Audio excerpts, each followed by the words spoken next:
What if the company that almost destroyed itself became Apple's greatest rival? Before Samsung was a global tech powerhouse, it was the punchline of the electronics industry. A company mocked for copying others, buried in debt, and consumed by internal corruption. But to understand how deep that fall went, we need to go back to the 1990s, when the tech world was still ruled by giants like Sony and Motorola. Apple was clawing its way back from near bankruptcy under Steve Jobs. Meanwhile, Samsung was a name few outside Asia could even pronounce correctly. To Western consumers, it meant cheap electronics, low quality, and little innovation.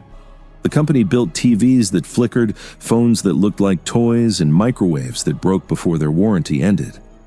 In boardrooms from New York to Tokyo, Samsung was a symbol of almost good enough. Inside Korea, though, the story felt different. Samsung wasn't just a company, it was national pride. It represented the country's hope to stand tall after decades of hardship. Every failure hurt twice, once in profit and once in pride. Still, the gap between ambition and reputation was enormous. Engineers inside Samsung knew they were being laughed at globally, and they hated it. They wanted redemption to prove that a Korean company could not only compete with the West, but lead it. And that's where this story truly begins, with a desperate, broken company that had nothing left to lose and everything to prove. This is the story of how Samsung, once the joke of the electronics world, turned humiliation into innovation and loss into power. This is how Samsung beat Apple, by losing first.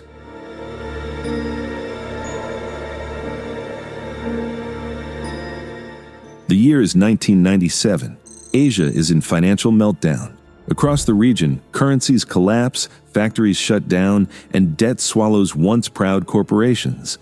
In South Korea, the mighty Samsung Group, a family-run conglomerate that made everything from TVs to ships, is suddenly on its knees. Thousands of employees are laid off. Products pile up unsold. The company's reputation shattered. Inside Samsung's headquarters, founder's son Lee Kun-hee gathers his top executives. He looks at the burnout faces around the table and says the words that will define a generation. Change everything, except your wife and children. Days later, in an open field, Lee orders a pile of unsold Samsung phones to be burned right in front of his employees. Millions of dollars worth of devices turned to ashes. The message was brutal, but clear. Mediocrity must die before excellence can live. That day, Samsung stopped trying to survive. It decided to evolve.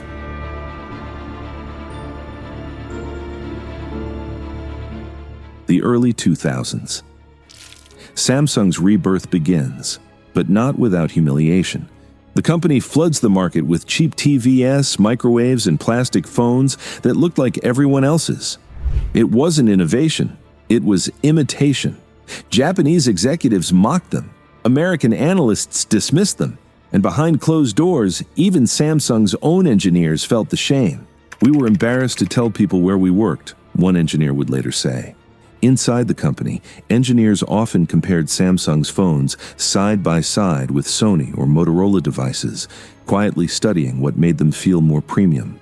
One late-night story tells of a team dismantling a Sony Ericsson phone, measuring its every curve with calipers, realizing they could copy the shape but not the feeling. That difference haunted them and fueled them.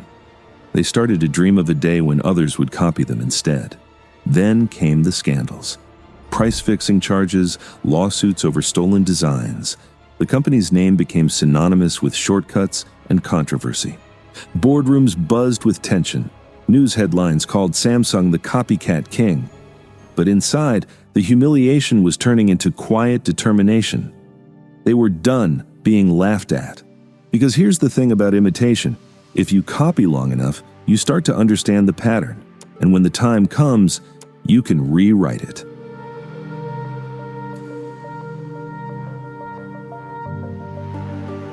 The biggest war Samsung faced wasn't against Apple. It was within its own walls. The Lee family dynasty, which controlled the entire Samsung empire, was tearing itself apart. Accusations of corruption, bribery, and secret offshore accounts rocked the country. In 2008, Chairman Lee Kun-hee was indicted for tax evasion. The man who rebuilt Samsung was forced to step down in disgrace. For most companies, that would have been the end. But for Samsung, it was the turning point. Inside its design labs, something was changing. A new generation of leaders, young engineers, ambitious designers, were tired of being the world's manufacturer for hire. They didn't want to make parts for other companies. They wanted to make history. And quietly, they began preparing for a future where Samsung would no longer copy, but compete.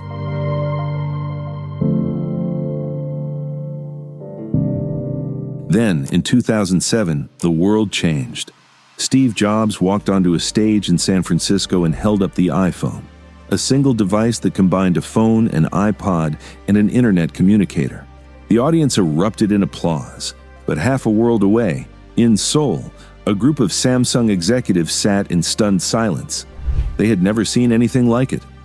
According to some who were in the room, you could feel the air change. One engineer whispered, "We're 5 years behind." Another scribbled notes furiously, sketching the shape of the iPhone on a notepad. By the end of the presentation, the team knew the truth. The future had arrived, and they were standing on the wrong side of it. Executives immediately called emergency meetings.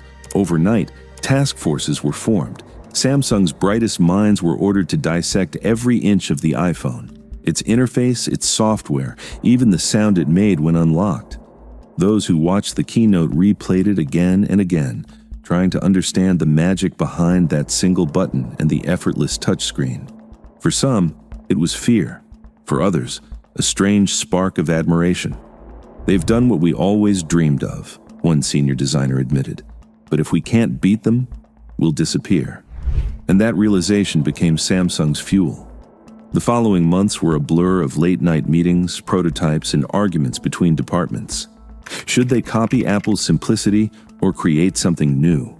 Was it better to chase perfection or speed? For Samsung, the answer was both. By 2010, they unveiled the Galaxy S, sleek, modern, unapologetically ambitious. It wasn't perfect, but it was fast. And more importantly, it was proof that Samsung could fight back. The war between Apple and Samsung had officially begun.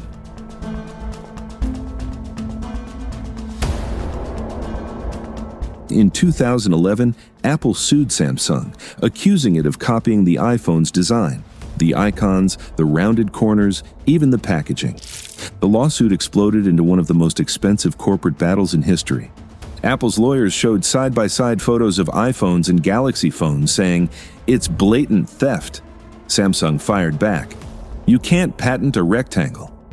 For years, the world watched as both sides traded blows in courtrooms from California to Seoul. Journalists called it the smartphone war. News tickers flashed updates of verdicts and billion-dollar penalties. Courtroom sketches showed stern judges flashing camera bulbs and lawyers buried in glossy images of phones. Outside, protesters held signs, some cheering for innovation, others accusing Apple of arrogance. The trial became a spectacle of modern capitalism, where technology, ego, and pride collided. In the public eye, Samsung looked like the villain, the imitator, the opportunist, the copycat. But behind the scenes, something extraordinary was happening. While the lawyers fought, Samsung's engineers were reinventing. The company poured billions into research and design. It opened new labs in Seoul, London, and San Jose. It recruited the best designers from Apple, Sony, and Nokia.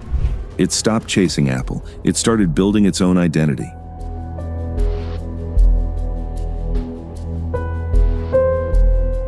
By the mid-2000s, the tide began to turn. Samsung's Galaxy line wasn't just competing, it was leading. Its OLED screens were brighter, its cameras sharper, its batteries longer lasting. Apple, the company that once accused Samsung of copying, was now buying Samsung's displays and chips for its own devices. The apprentice had become the supplier. But innovation always comes with risk. In 2016, Samsung faced another disaster, the Galaxy Note 7 battery explosion crisis. Phones were catching fire, flights banned the device, the company's stock crashed. Customers lined up at stores demanding refunds. News anchors around the world played endless footage of smoking phones. For a brand built on precision, it was a nightmare. Inside Samsung's headquarters, engineers worked around the clock. Some reportedly slept in labs, testing thousands of batteries in metal chambers.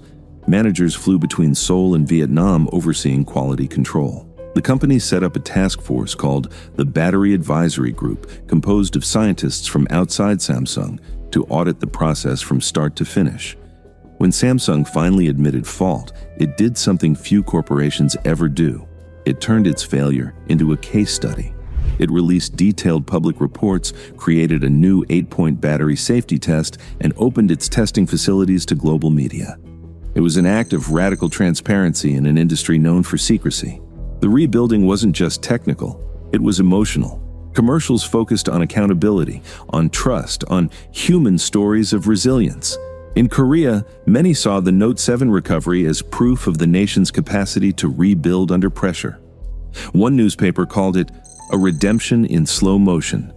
And within a year, Samsung came back stronger, launching the Galaxy S8, one of the most acclaimed phones of its time, praised for design, durability, and innovation. It wasn't a comeback, it was a resurrection, not of a product, but of belief.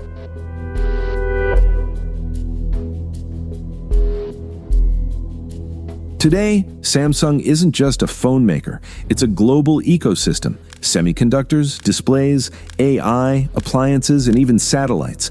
It supplies its rivals, competes with them, and still manages to lead in fields others can't enter. Its displays light up Apple's iPhones, its memory chips power Tesla cars, and its engineering labs quietly define the next generation of consumer tech. But behind every success, the dynasty's shadow still lingers. The Lee family remains entangled in scandals, from bribery to succession battles. In 2020, Lee Kun-hee's son, J.Y. Lee, was jailed for corruption and later pardoned, continuing the cycle of controversy that seems inseparable from Samsung's DNA. Still, the company moves forward, because in Korea, Samsung isn't just a business, it's a symbol of national pride, of survival, of transformation.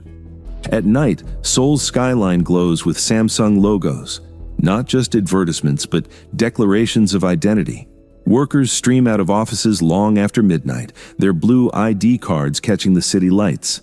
In a way, Samsung is Seoul, restless, relentless, and always rebuilding itself. That's the paradox of its legacy. An empire built on innovation, haunted by imperfection. And yet, for millions of Koreans, it's a mirror of their own story, a reminder that progress rarely comes without pain.